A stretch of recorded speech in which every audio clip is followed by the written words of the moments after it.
नमस्कार दोस्तों, मैं हूँ मनविंदर और मेरे चैनल पे आप सभी लोगों का बहुत स्वागत है। दोस्तों आप जानते हैं क्या कि चीन के इशारे पे भारत की एकता, अखंडता और लोकतंत्र के खिलाफ भयंकर वाली साजिश चलाई जा रही है। इसमें फ्री प्रेस के नाम पे जो एजेंडा चलाया जा रहा है, जो नैरेटिव परोसा जा रहा है, वो बहुत गंभीर मामला बनता जा रहा है। लोगों में काफ़ी गुस्सा है। यही नहीं, सोशल मीडिया पर भी आप देख सकते हैं, लोग इसकी चर्चा कर रहे हैं। विश्व के प्रतिष्ठित समाचार पत्र न्यूयॉर्क टाइम्स में छपी एक रिपोर्ट के अकॉर्डिंग भारतीय वामपंथी न्यूज़ पोर्टल न्यूज़ क्लिक, अमेरिकी कारोबारी नोबेल रायसिंघम और चीन की खतरनाक साजिशों का खुलासा हुआ है, जिससे तहलका मच गया है। चीन से फंड लेकर के न्यूज़ क्लिक और कुछ भारतीय पत्रकारों, भारतीय कम्युनिस्ट पार्टी के नेताओं, विपक्षी दलों के साथ मिल कर के भारत के खिलाफ में प्रचार युद्ध छेड़ा जा रहा है।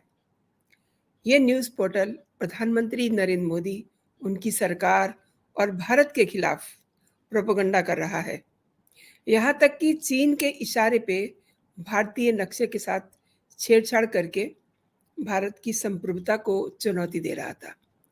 अब न्यूज़ क्लिक की देश विरोधी गतिविधियों के खुलासे के बाद लोगों में इतना ज़्यादा गुस्सा बढ़ गया है। अब आप देखिए कि देश के 255 प्रमुख पर्सनैलिटीज़ ने राष्ट्रपति और सुप्रीम कोर्ट के मुख्य न्यायाधीश को एक पत्र लिख करके न्यूज़ क्लिक के खिलाफ कार्रवाई करने की मांग की है। यानी कि हम लोग ये देख रहे हैं लेकिन हम कुछ कर नहीं सकते, तो ऑब्वियस सी बात है कि हम अपनी गुहार कहीं तो लगाएंगे। तो इन लोगों ने अपनी गुहार राष्ट्रपति और सुप्रीम कोर्ट के दरबार में रखी है कि न्यूज़ क्लिक के खिलाफ सख्त से सख्त कार्रवाई की जाए। अच्छा, अमेरिकी कारोबारी नोबेल रायसिंघम, न्यूज़ क्लिक और भारत के वामपंथी नेताओं के बीच में एक ईमेल का भी खुलासा हुआ है। इस ईमेल में जो अ, कहिए कि जो वार्तालाप है, उसके बाद कई बड़े खुलासे आए हैं सामने देश के खिलाफ इस हिंसा को लेकर के। जिन लोगों ने राष्ट्रपति और सीजेआई को पत्र लिख करके सख्त कार्रवाई की मांग की है, उन लोगों का ये भी कहना है कि ये देश के लिए एक बेहद गंभीर चुनौती भी है। ये पत्र जिन लोगों ने लिखा है ना, ये कोई मामूली लोग नहीं हैं। ये काफ़ी लर्नेड लोग हैं। इनमें 14 जज हैं, 12 इसमें एम्बेसडर्स हैं, 112 रिटायर्ड ऑफिसर हैं, जिसमें सेना और पुलिस दोनों के ही ऑफिसर शामिल हैं। इनमें इलाहाबाद हाई कोर्ट के एक पूर्व जज राजीव लोचन और यूपी के एक पूर्व मुख्य सचिव दीपक सिंघल भी शामिल बताए जा रहे हैं। इन हस्तियों का ये कहना है कि चीन के इशारे पर भारत की एकता, अखंडता और लोकतंत्र के खिलाफ साजिश की जा रही है। Very obvious. ये बात किसी को भी पचेगी नहीं, किसी को भी पसंद नहीं आएगी। इसमें फ्री प्रेस के नाम पर पे जो एजेंडा चलाया जा रहा है, जो नैरेटिव एक सेट करने की कोशिश की जा रही है, उससे ये पूरा मामला अब बेहद गंभीर हो गया है। अच्छा, मनी लॉन्ड्रिंग की जांच कर रही ईडी ने अमेरिकी अरबपति कारोबारी सिंघम और सीपीएम के पूर्व महासचिव प्रकाश करात के ईमेल को भी अपनी जांच में शामिल किया है।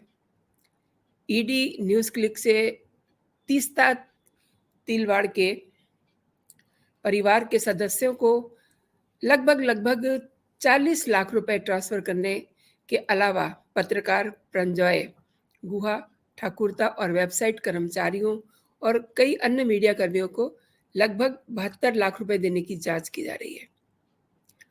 तो आप देखिए ना, तीस्ता सीतलवाड़ जो हैं, आपने उनका रुतबा देखा पिछले दिनों। रात को उनके लिए कोर्ट खोला जाता है। अब ईडी ने मनी लॉन्ड्रिंग के आरोप में पहली बार सितंबर 2021 में दिल्ली में सैदुलाजाब इलाके में न्यूज़ क्लिक के खिलाफ छापेमारी की थी और एजेंसी ने इस मामले में 20 से अधिक लोगों के बयान भी दर्ज किए हैं, जिसमें पोर्टल के जो संस्थापक हैं, प्रधान संपादक प्रबीर पुरकायस्थ, उनके बयान शामिल हैं। भारतीय वामपंथी मीडिया पोर्टल न्यूज़ क्लिक, अमेरिकी कारोबारी नोबेल रायसिंघम और कम्युनिस्ट पार्टी ऑफ चाइना के बीच जो गठजोड़ और जो उनकी साजिशें हैं, उनसे अब धीरे-धीरे पर्दा उठना शुरू हो गया है। एक के बाद एक बड़े-बड़े खुलासे हो रहे हैं। मतलब देश ही नहीं, पूरी दुनिया हैरान हो रही है, क्योंकि ये केवल भारत के खिलाफ एक नैरेटिव सेट नहीं कर रहे हैं। इन्होंने अपने जो कहना चाहिए कि लोग हैं, उन देशों में शामिल किए हुए हैं, उन देशों में भेजे हुए हैं, जहाँ से चीन को खतरा महसूस होता है। इसके लिए चीन की तरफ से बेहिसाब फंडिंग की जा रही है और नोबेल रायसिंघम एक मध्यस्थ के रूप में काम कर रहा है। यानी कि जो भी अदर कंट्रीज़ हैं, उनके बीच में, जैसे कि भारत के साथ भी सिंघम एक मीडिएटर की तरह काम कर रहा है। सिंघम के ईमेल से ही ये खुलासा हुआ है कि भारत चीन सीमा पर टकराव के दौरान भारतीय नक्शे के साथ भी छेड़छाड़ करने और मोदी सरकार के खिलाफ माहौल बनाने के लिए साजिश रची गई थी। अब आप देखिए, ये क्या सीरियस बात नहीं है? भारतीय नक्शे के साथ छेड़छाड़ करना और मोदी सरकार के खिलाफ एक माहौल बनाना, इसके लिए अच्छा, मीडिया को क्यों शामिल किया जा रहा है? ताकि वो एक नैरेटिव सेट करे। ये एक बहुत बड़ी साजिश है।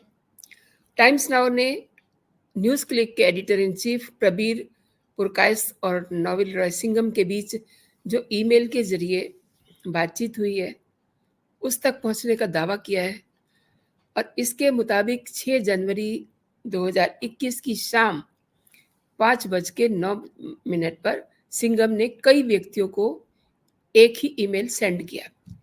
इसमें एक ईमेल न्यूज़ क्लिक के प्रबीर पुरकायस्थ को भी प्राप्त हुआ था और भारत चीन सीमा पर टकराव के दौरान सिंघम ने ईमेल भेज करके प्रबीर पुरकायस्थ को खबरों की प्राथमिकता, उनकी रिपोर्टिंग, उनके कंटेंट और पब्लिश करने का समय वगैरह सब उनको बताया। बताया क्या, उनको एक तरह से उन्होंने ऑर्डर किया। यही होता है ना मीडिया में, आपको क्या खबर चलानी है, किस समय पे चलानी है। समय का जो मैनेजमेंट होता है वो बहुत मायने रखता है। जिस तरीके से मणिपुर वाले मामले में आप देखिए, जिस दिन सदन मानसून सत्र शुरू होना था, द वेरी सेम मॉर्निंग एक वीडियो वायरल होता है। तो ये एक समय का मैनेजमेंट होता है। ठीक इसी तरीके से उसकी बात आपको पता है, मैं इसलिए ज़्यादा नहीं उसके बारे में बात करना चाहती, लेकिन ये जो सिंघम है, ये खबरों को किस समय किस तरीके से परोसना है, ये सब उनको आदेशित करते रहते हैं समय-समय पे। पुरकायस्थ के अलावा विजय प्रसाद, राधाकृष्णन, जैनल, सीपीआईएम नेता प्रकाश करात समेत कई दूसरे जर्नलिस्ट हैं, जिनको ये ईमेल भेजा गया था। और नोबेल सिंघम जो हैं, 1 जुलाई 2021 की एक ईमेल प्रबीर पुरकायस्थ को उन्होंने भेजी, जिसमें भारत और चीन के बीच आप जानते होंगे भूटान की बाईं तरफ में डॉट लाइन का ज़िक्र आता है। तो इस मेल में भी उस डॉट लाइन का ज़िक्र किया गया था और उसके मिस होने की बात कही गई थी। साथ ही ये भी पूछा गया था कि चीन और भारत अपने-अपने नक्शे इनके हैं, क्या डॉटेड लाइन को सॉलिड लाइन किया जा सकता है? आप समझिए। नेविल ने ईमेल के साथ एक चीन का नक्शा भी अटैच किया हुआ था, जिसके बारे में ये बताया था कि ये चीन के कूटनीतिज्ञों की तरफ से बनाया गया है, जहाँ चीन अरुणाचल प्रदेश पर दावा करता है। नेविल ने भारत के हिस्से को चीन का हिस्सा दिखाने का भी निर्देश दिया था। अब आप देखिए उनकी साजिश कि भारत के कुछ हिस्से जो हैं वो चीन के हैं। अब न्यूज़ क्लिक ने राष्ट्रीय हितों और देश की संप्रभुता के साथ समझौता करते हुए चीन के हितों के लिए काम किया है और आप ये देखिए कि ये गुनाह कोई छोटा-मोटा गुनाह नहीं है। नेविल रायसिंघम ने अपने ईमेल में कुछ विषयों का ज़िक्र किया था, जिन पर न्यूज़ क्लिक को फ़ोकस करना था। अब आप देखिए कि वो कौन-सी खबरें थी। इनमें कोविड की जो पैंडेमिक थी, उसके दौरान चीन का बचाव करना था। अब आप समझिए कि चीन का बचाव क्यों करना था?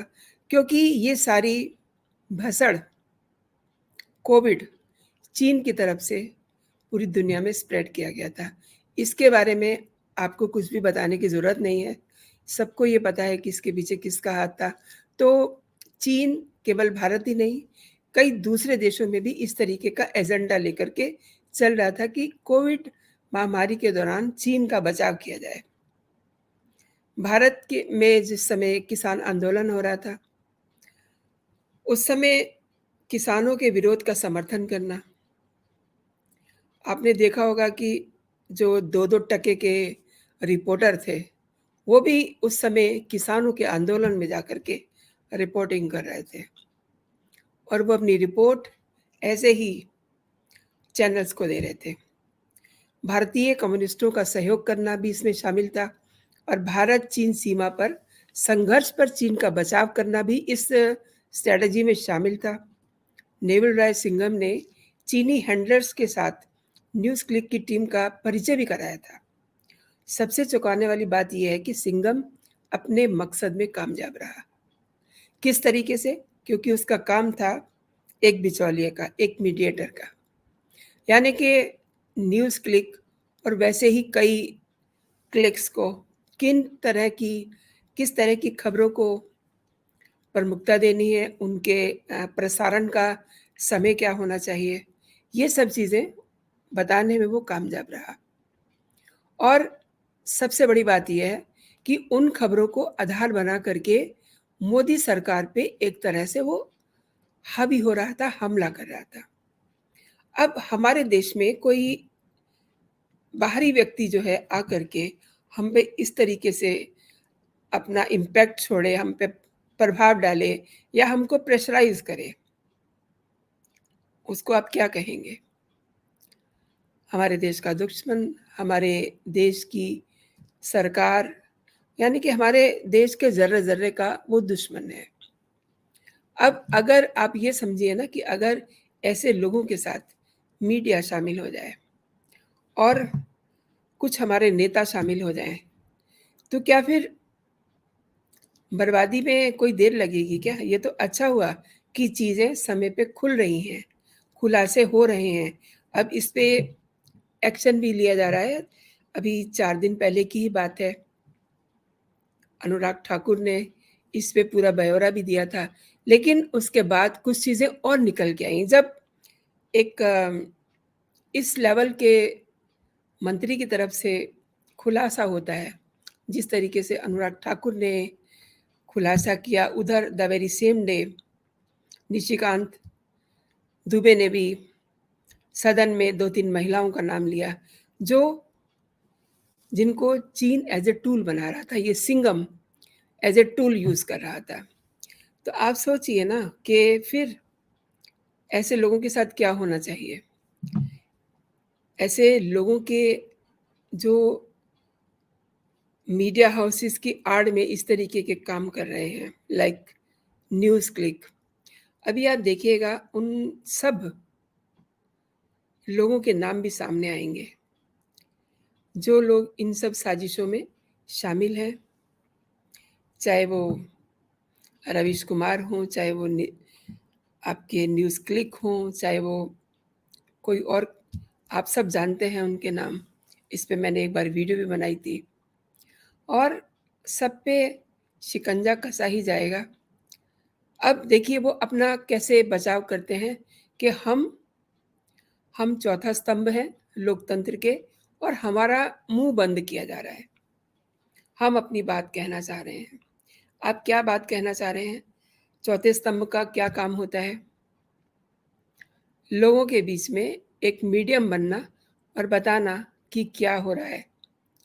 और कभी-कभी कुछ बातों को लेकर के लोगों को जागरूक भी करना। मीडिया का काम ये नहीं होता कि जो हमारा दुश्मन देश है, हमारे देश का जो दुश्मन है, उसके साथ जाकर के आप दोस्ती कर लें। उसकी तरफ से आपके अकाउंट्स में पैसे ट्रांसफ़र हो रहे हैं, तो ये तो आप देश के साथ गद्दारी कर रहे हैं ना। अब इसके संकेत इस बार सदन में मिल गए हैं कि ऐसे गद्दारों को छोड़ा नहीं जाएगा, इनके खिलाफ कड़ी कार्रवाई होएगी और ये जो नए मेल के खुलासे हुए हैं, इनको भी अपनी जाँच में शामिल किया जाएगा। तो दोस्तों, आज के लिए इतना ही। आपने पूरा वीडियो देखा। इस वीडियो के बारे में आप अपनी राय ज़रूर बताइएगा और आपको अगर ये वीडियो पसंद आया तो इसे आप अपने दोस्तों में फॉरवर्ड कीजिए। आपने अगर अभी तक मेरा चैनल सब्सक्राइब नहीं किया है तो अब मेरे चैनल को सब्सक्राइब भी कर लीजिए ताकि मेरा जो भी कंटेंट हो आपको सबसे पहले मिले। आप अपना और अपनों का ख्याल रखिए, खुश रहिए, स्वस्थ रहिए। आज छुट्टी का दिन है यानी कि रविवार है, तो आप एन्जॉय कीजिए। जय हिंद, जय भारत।